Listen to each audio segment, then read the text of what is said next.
Holy support frames and connectors, Batman!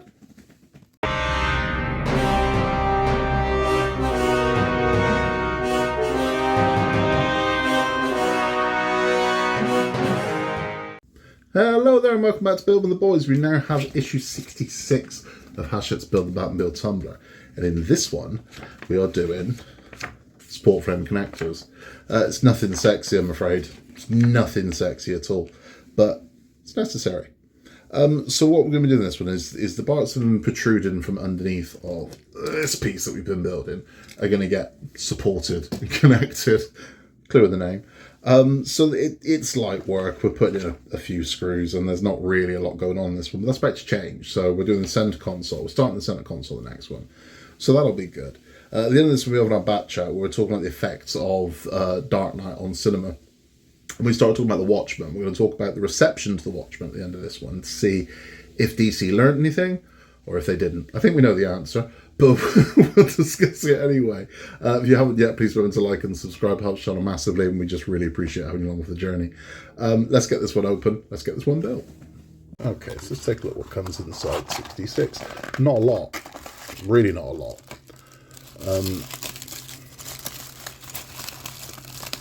We have a bunch of plastic. So we should have 4 plastic elements here. We do that one, that one, that one, that one. And then we have 3 different types of screws. So what we got CM, so we got into metal, so we're using 3-in-1 oil to do those, UP and GP. So those are going into plastic, those are going into metal, so we are going to use 3-in-1 oil to ease that transition. Right, let's have a look what we're doing. Let's get this built. Now we're going to start working on the left-hand side. Now you will see we do have markings. So you can see the left-hand side is marked there.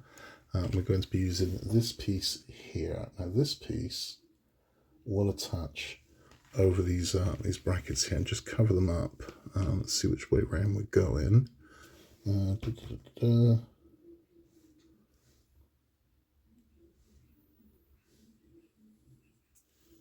that one? No, it's that way. Okay, so this should.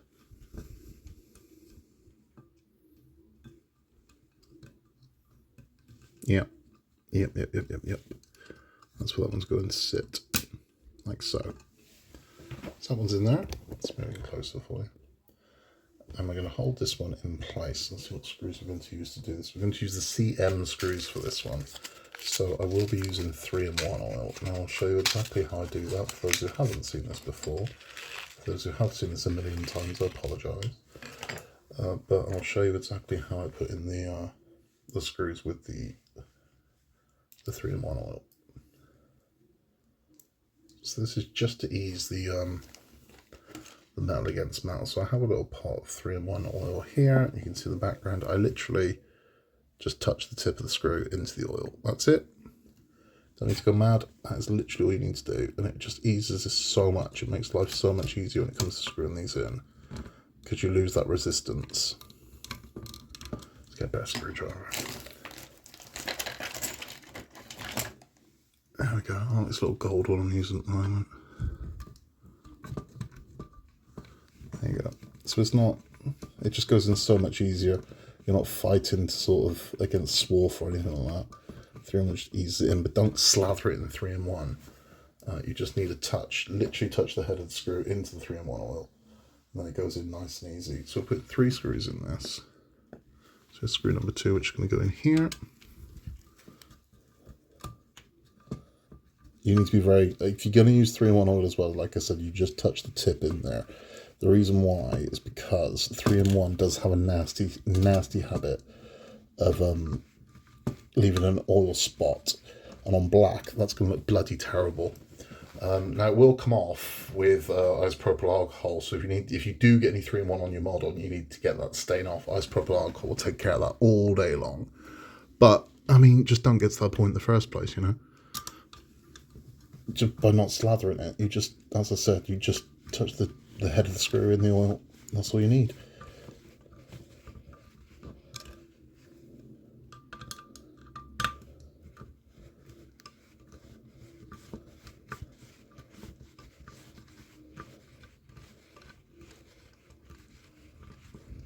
Bloody hell, that one was going for a while. Okay, so that's that one in. And then what we're going to do next is we are going to take this bracket here. Oh, this is interesting. Right, so it's going to sit in here. It's going to sit over the heads of these, and we're going to put screws in to hold it in place. This is going to be fun. Let's get the right screw. So using a single UP first.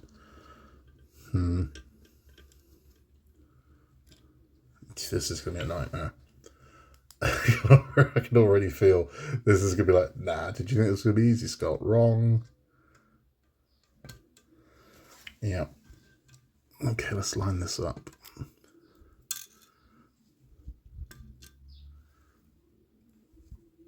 Okay, I'm going to have to hold this in front of my face to get it started. Okay, we got it. Not the easiest bloody thing to do, I can tell you that.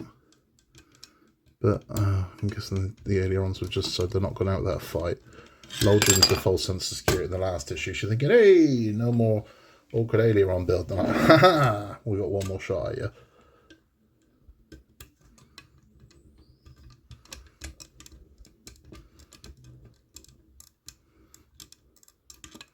Right, so that's that one in.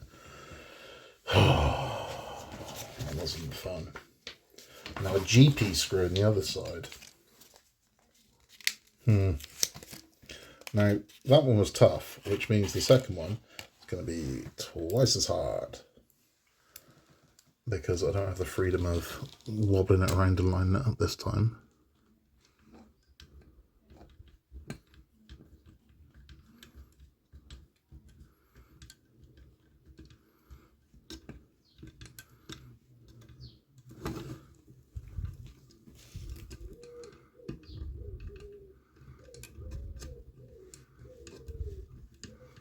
Holy hell, first time, would you look at that?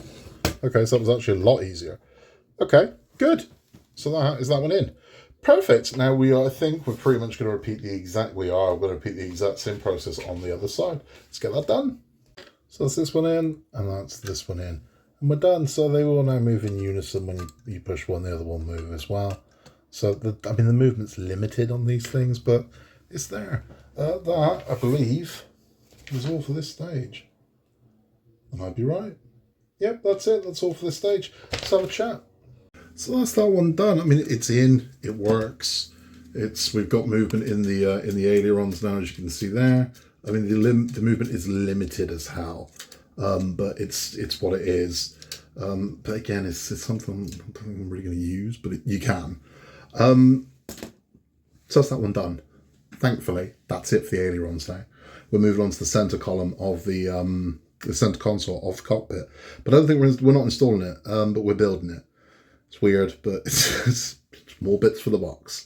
That's all for the build instructions. If you just stopped by for the build instructions, thank you for stopping by. If you're sticking around for our Bat Chat, Sans Batman, we're talking about the Watchmen, which was this one.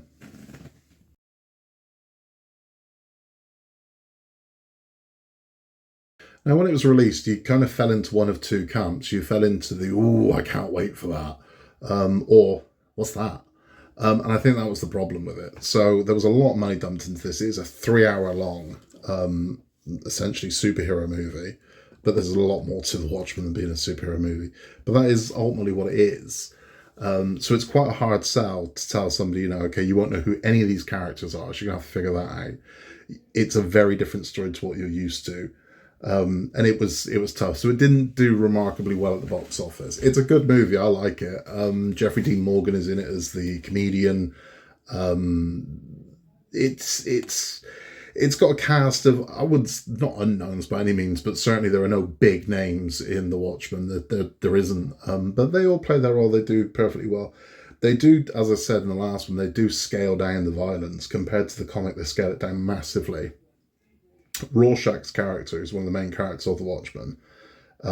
His breaking point comes when he finds a little girl that's gone missing, and all he finds is her leg bone. The guy that's abducted her and abused her has then fed her to his dogs.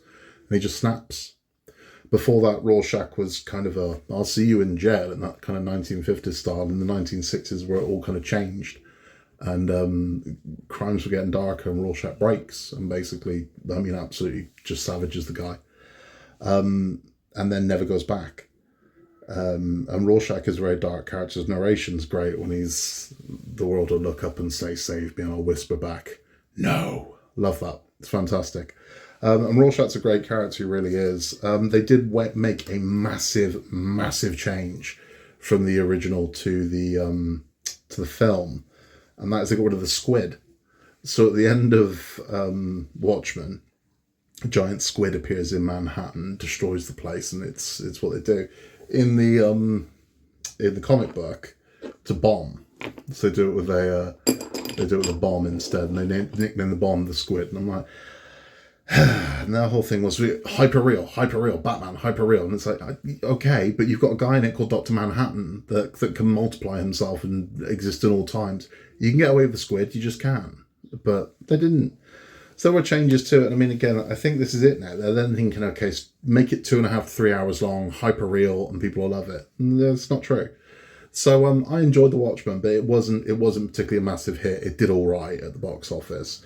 The TV show since has actually done better than the movies. The TV show that HBO Max released actually did a lot better than the movie did, and I enjoyed that. But again, it's not canon. It was made for TV. It's not from the comic book, but I enjoyed it. But you'd think, well, have we learned from this?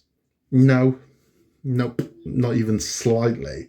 Which explains the movie that comes next. We'll be talking about in the next one. So 67, we're going to start the center console.